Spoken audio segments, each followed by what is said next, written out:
Today we're breaking down the state of streaming as of June 2025, including what's changing and what it all means for your wallet and your viewing habits. From ESPN's new direct-to-consumer app to the continued rise of free streaming services, this space is moving fast. So let's dive into 5 big stories shaping streaming right now, starting with this. Streaming services are going to need to get creative if they want to keep subscribers.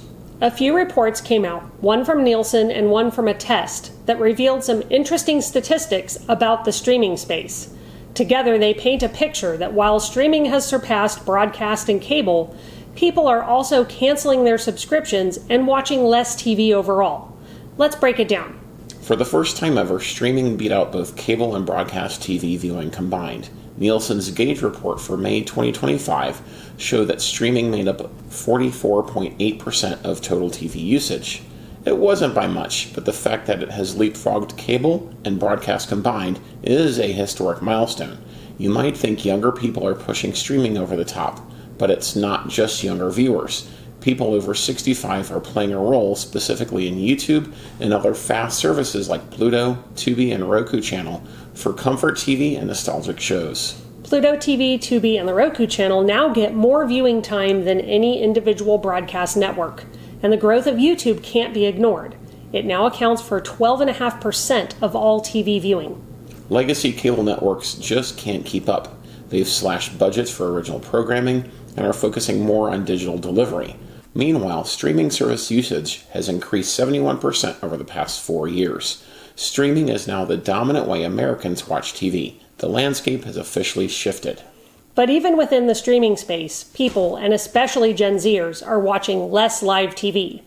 According to a new test study, 28% of Americans now say they don't watch live TV at all on a typical day. That number jumps to 41% for people under 30.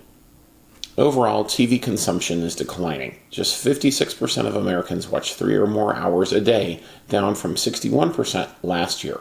Why does this matter? Because it shows just how fragile the future is for expensive live TV streaming packages.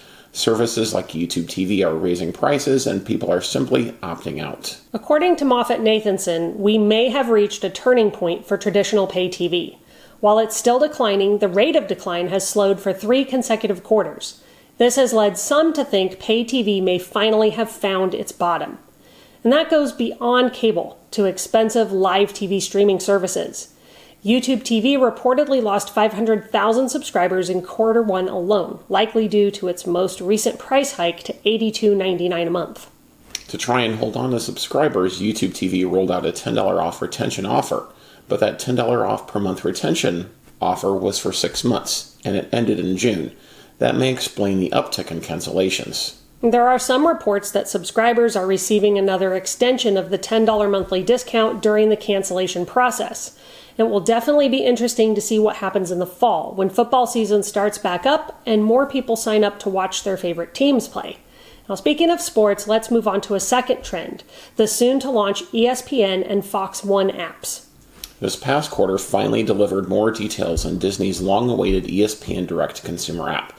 It had been called Flagship, and we were all waiting what the new name would be. And the new name is, wait for it, ESPN. Groundbreaking. The app will have 2 tiers, Select, which will cost $11.99 per month, and Unlimited, which will cost $29.99 a month, or $300 a year. Select is basically the current ESPN Plus. Unlimited includes everything from ESPN, ESPN2, SEC Network, ESPN on ABC, and more, plus 47,000 live events and replays. There is also a bundle with ad-supported Disney Plus and Hulu for $29.99 per month, though that will increase to $35.99 later. But this isn't just about access, it's about data. ESPN wants to shift viewers off of cable and onto its app, so it can own the relationship, collect viewing data, and serve better ads. Some analysts are calling this a Trojan horse strategy, basically a way to draw in the 65 million homes that already have ESPN through cable or YouTube TV and get them watching through ESPN's own platform instead. So who should sign up? If you're only keeping live TV to get ESPN, this could be a game changer. Combine it with an antenna and you've got most of what you need. But at $30 a month, it's not exactly cheap, and it doesn't include the full ABC network, which still isn't available on Hulu either. And it doesn't include Fox Sports, which fans like us will need to watch our team's games. And speaking of Fox, the company is getting ready to release its new sports app called FOX One just before the NFL season.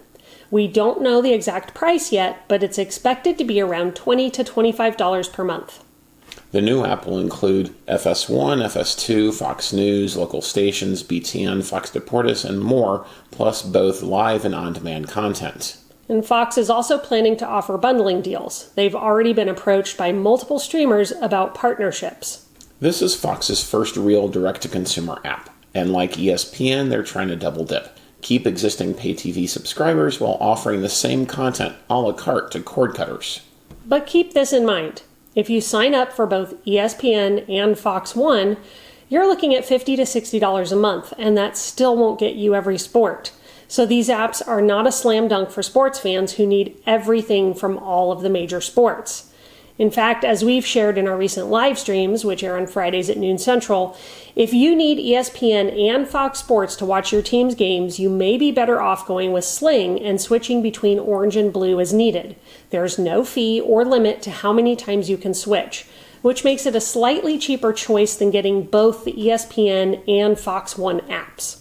Live sports are still the crown jewel, and it's becoming clearer that no one platform has it all unless you're willing to pay up. And the increasing cost of streaming services is on many people's minds. It may be why fast services continue to grow, which is our third trend.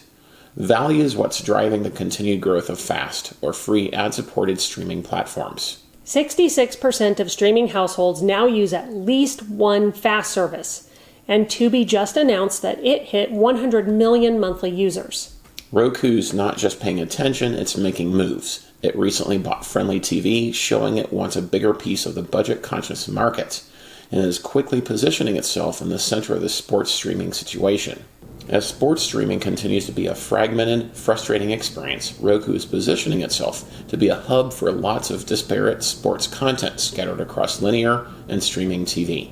Nearly every streaming subscription service with live sports is available on Roku. It has more than 40 sports-focused fast channels on the Roku channel. It inked a deal with Major League Baseball, and it launched the NBA Zone. And all of that could just be the beginning. Its efforts seem to be working. As we mentioned in the beginning, the Roku channel, Tubi, and Pluto TV outperformed both Max and Peacock in total viewing last month. Older viewers are fueling this trend by turning to fast apps for comfort content like old sitcoms and classic dramas. Now let's move on to a fourth trend for this state of streaming update. Media companies spinning off their streaming services and linear channels into separate businesses. Warner Brothers Discovery and Comcast are rethinking things. WBD is spinning off its linear networks, which raises big questions, like whether Discovery content will stay on Max, or if TNT Sports could potentially merge with Comcast's Versant unit. Let's talk about WBD first. Warner Brothers Discovery is splitting its business into two companies. The first is called Streaming and Studios and will include Warner Brothers Television, Warner Brothers Motion Picture Group, DC Studios, HBO, and HBO Max. The other company will be called Global Networks, and it will include WBD's legacy cable networks, TNT Sports, digital products, and free-to-air channels in Europe. This move is leading some analysts to wonder if HBO Max will lose live sports. CEO David Zaslav told investors in a conference call that inside the U.S., sports have been less critical. He said, quote, "It's viewed, but it hasn't been a real driver for us, so it will continue to be on HBO Max, but the global networks business will evaluate over time where the best place for that is," end quote. The best place may end up being with another media company spinoff, Versant. Versant is Comcast's spinoff of most of NBC Universal's cable portfolio. It consists of USA, CNBC, Golf Channel, MSNBC, and more. According to its CEO, Mark Lazarus, it will have its own sports strategy, including bidding on live sports. Lazarus admitted to talks with the National Women's Soccer League and Major League Baseball. Through USA, it will also get some WNBA games and NBC's Olympics coverage. It will be interesting to see if Versant and WBD team up together to offer a sports streaming package that includes TNT. One takeaway from this activity is that opportunity exists for companies in bundling and partnerships. And the platforms that prioritize value and ease of use are going to win. And winning means keeping subscribers. That is our fifth and final trend, a look at why people are canceling their streaming subscriptions.